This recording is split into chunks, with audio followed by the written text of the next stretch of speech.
E aí, vírus são criaturas vivas ou não? Parece uma pergunta besta, né? Só que ela chegou a aparecer até na CPI. E por que isso é importante? Simples. Se o vírus não for uma coisa viva, como é que você mata ele?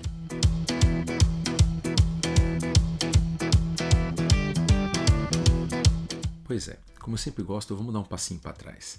As nossas células funcionam como se elas fossem mini bichinhos. Elas têm umas organelas que funcionam como os nossos órgãos. Elas têm um núcleo, que é como se fosse a cabeça delas, né, o cérebro. Elas têm a membrana, que é como se fosse a pele delas. Elas têm a mitocôndria, que é como se fosse o pulmão delas. Elas têm os lisossomos, que é como se fosse o intestino ou o rim delas, né, para expelir as coisas que elas não precisam. E por aí vai. Portanto, basta você pôr no microscópio que você vai conseguir ver se uma célula está viva ou não. Sério, você tem até imagens que você consegue ver as células se movimentando ou as organelas funcionando. E é óbvio, se a membrana da célula estoura, se as organelas param de funcionar, ela está morta. Agora, você lembra quando a gente ouvia na escola sobre os seres unicelulares? Pois é, eles são criaturinhas tão simples que são feitas de uma única célula, né? Como os protozoários, amebas, giardias, etc. Eles são criaturas que também é fácil identificar se estão vivas ou estão mortas. Basta botar no microscópio, você vê que ele tem as membraninhas dele que estão se movimentando, as organelas estão funcionando, e se lá, de repente ele está paradinho, ou ele está com um corte na membrana e está extravasando o líquido de dentro dele, é como se o bichinho estivesse sangrando. Fazer o quê? Tadinho. E morreu.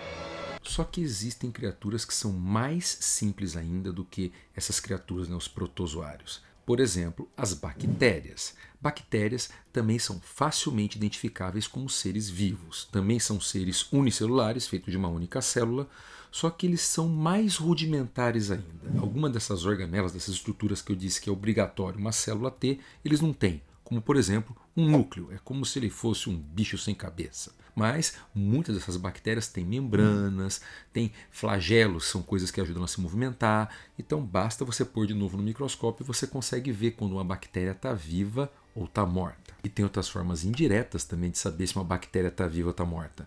Você pegou um pouquinho, né, de uma secreção e você não sabe se tem bactérias vivas nela, bota aquela secreção num meio de cultura, ou seja, num ambiente onde aquela bactéria conseguiria, né, proliferar. Uma gelatina, por exemplo. O que vai acontecer é que você deixa aquilo num cantinho, numa temperatura boa, sem muito sol. Você volta depois de 2 ou 3 dias, a gelatina está infestada de bactérias. Parabéns, você acabou de descobrir que aquela bactéria estava viva. É assim que nós fazemos as famosas culturas no hospital. Mas Adriano, por que é tão importante assim saber, né, se tem bactéria viva ou não? Bem, é simples, gente.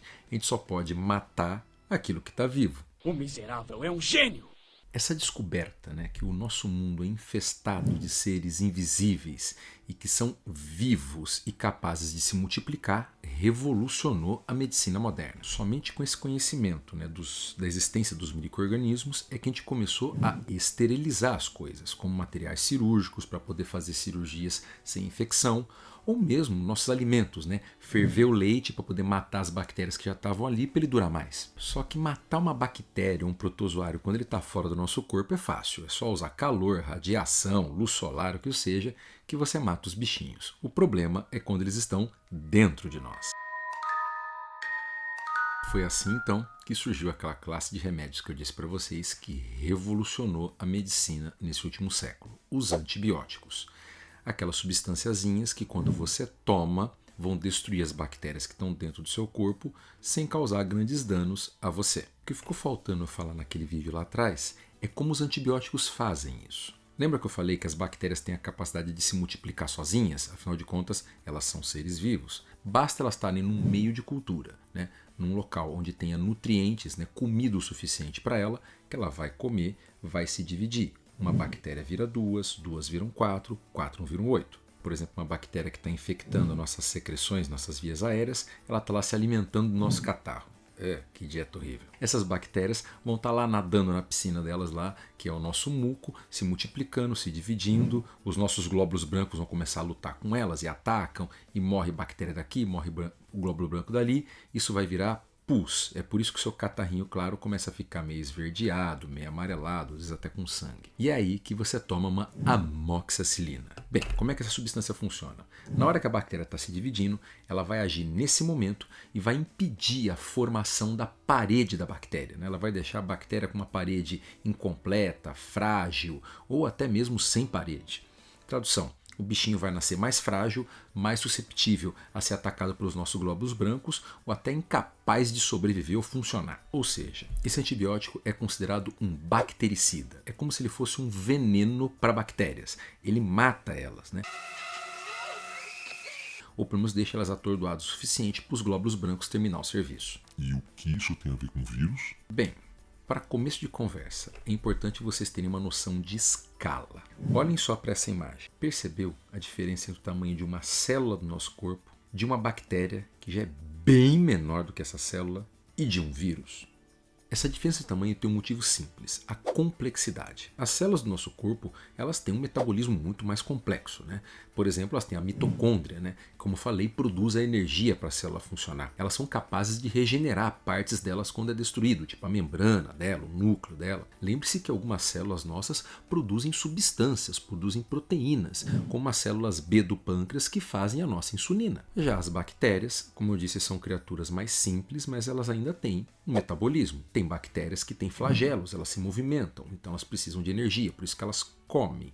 Tem bactérias que produzem toxinas, elas produzem substâncias que servem para atacar o organismo que ela está infectando ou até mesmo ajudar a digerir, né, as substâncias que estão em volta dela para facilitar a absorção para ela poder comer. E é óbvio, como eu disse lá atrás, as bactérias são capazes de se reproduzir sozinhas, se dividir e uma bactéria vira duas. Agora, vírus não tem nada disso. Simplesmente uma casca de proteína com gordura com um material genético lá dentro, DNA ou RNA. Eles não têm metabolismo, eles são incapazes de se reproduzir.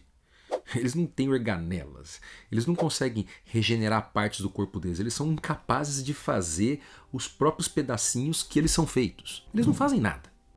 Eles são comprimidos. Sabe aquelas cápsulas de antibiótico que tem uma casquinha e daí lá dentro tem uns granulozinhos? Eles são isso. Mas, Adriano, então como é que eles fazem todo esse estrago? Simples, porque esses bichinhos desgraçados só têm uma função na vida: fazer mais vírus. Não vamos nem entrar na senda de como é que os vírus surgiram, porque é uma discussão na biologia até hoje. Mas todos os vírus só têm um único objetivo: fazer cópias de si mesmo, pouco se lixando com o estrago que ele vai fazer no processo.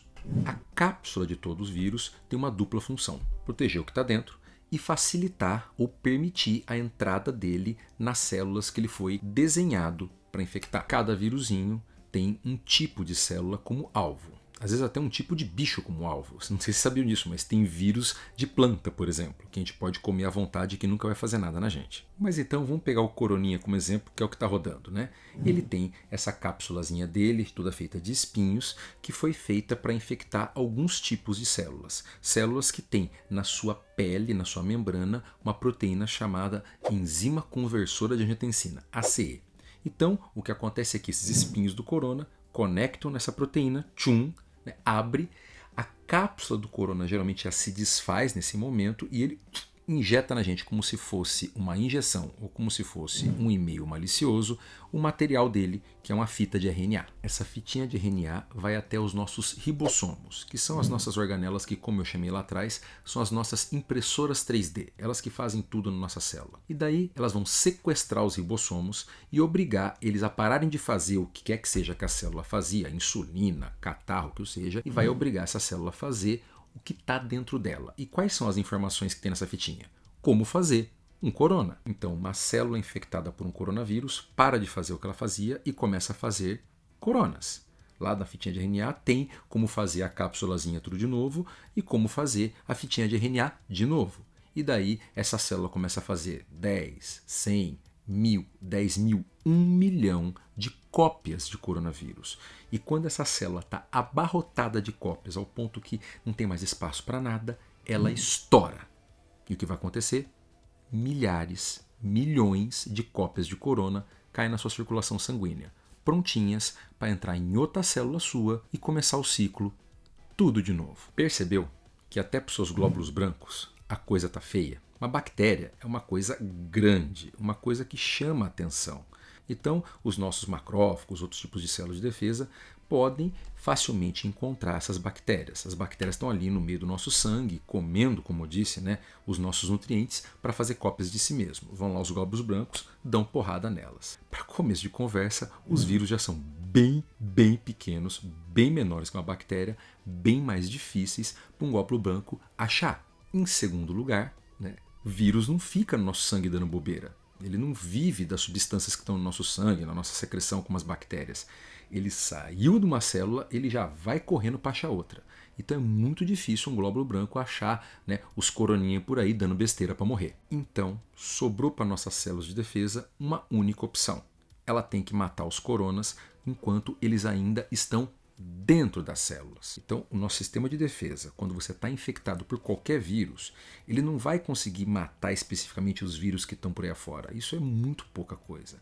Ele vai tentar procurar as células que estão infectadas, que estão infestadas, cheias de vermes, e destruir essas células, comer elas, para poder acabar com a célula, com o vírus, com tudo. Quanto mais vírus circulando, mais células infectadas, mais seu sistema imunológico vai ter que destruir células, mais doença, mais sequela. E já deu para você perceber que é impossível fazer um antibiótico de vírus. Né? Não tem uma substância que você pode dar que vai matar o vírus, tipo, sei lá, um lisoforme. Porque eles não estão meio que vivos. Não tem um veneno por uma coisa que, sei lá, não respira, não tem coração, não tem cabeça, não tem nada. A única opção de tratamento nesse caso são substâncias que ou tentam impedir o vírus de entrar nas células, ou tentam impedir, quando o vírus já está dentro das células, que eles consigam se multiplicar. E foi assim que surgiu uma nova classe de medicação, que são os antivirais. Essas substâncias que já salvaram centenas de milhares de vidas. Agora percebam a parte capciosa disso. Cada vírus tem uma cápsula diferente, feita de materiais diferentes, feito para entrar num tipo de célula diferente. E vários vírus que atacam o mesmo tipo de célula, como por exemplo o influenza, o vírus da gripe, e o SARS-CoV-2, né, que atacam as células do nosso sistema respiratório, utilizam portas diferentes nessas células. Lembra da diferença do tamanho? Cada um escolhe um lugar para entrar. E na hora de sequestrar nossas células, as estratégias também mudam. Tem vírus que são feitos de DNA. Esses entram no nosso núcleo e é como se eles comandassem a nossa célula inteira. Eles comandam desde lá da central. E tem esses outros, como o Covid, que são de RNA, que nem passam pelo núcleo e vão lá para sequestrar os ribossomos. Então assim, as estratégias tanto para entrar quanto para se multiplicar são completamente diferentes para vários tipos de vírus. Então, é praticamente impossível você fazer um antiviral que seja genéricozão, sabe? Que pega um monte de vírus.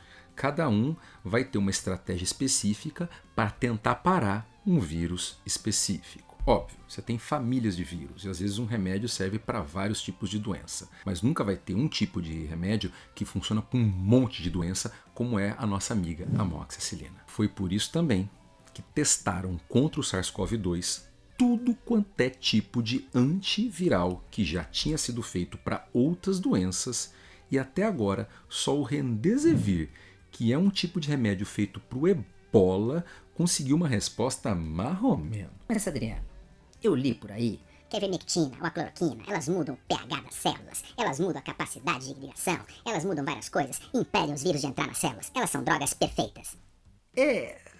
Percebeu tudo isso que eu falei? Você realmente acha que esses remédios que mudam algumas condições químicas tão simples seriam tão potentes assim? Quer saber por que eles não são?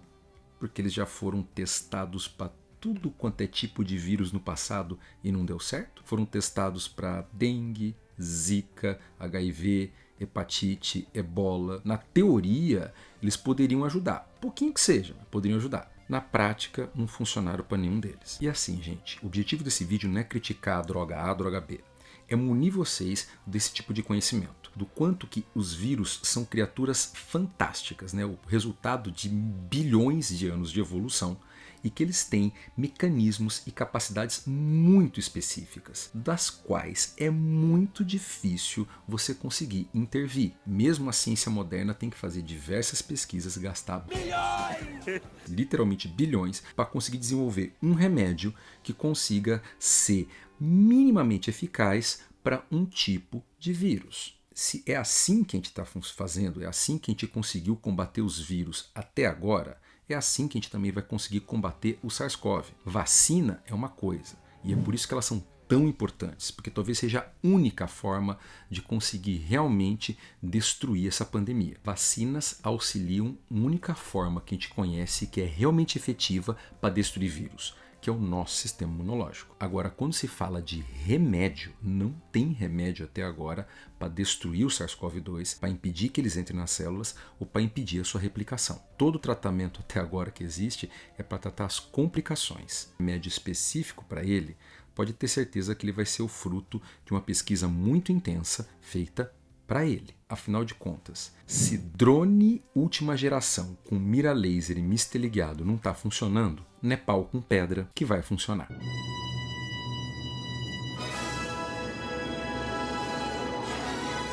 E é isso aí, pessoal. Vídeo super denso, muitas informações, mas espero que vocês tenham gostado. Deixa aqui o seu like, deixa o seu comentário, passe esse vídeo para o seu amigo que quer entender um pouquinho mais de vírus e vai fazer uma prova na semana que vem. Tá certo, pessoal? Abraço!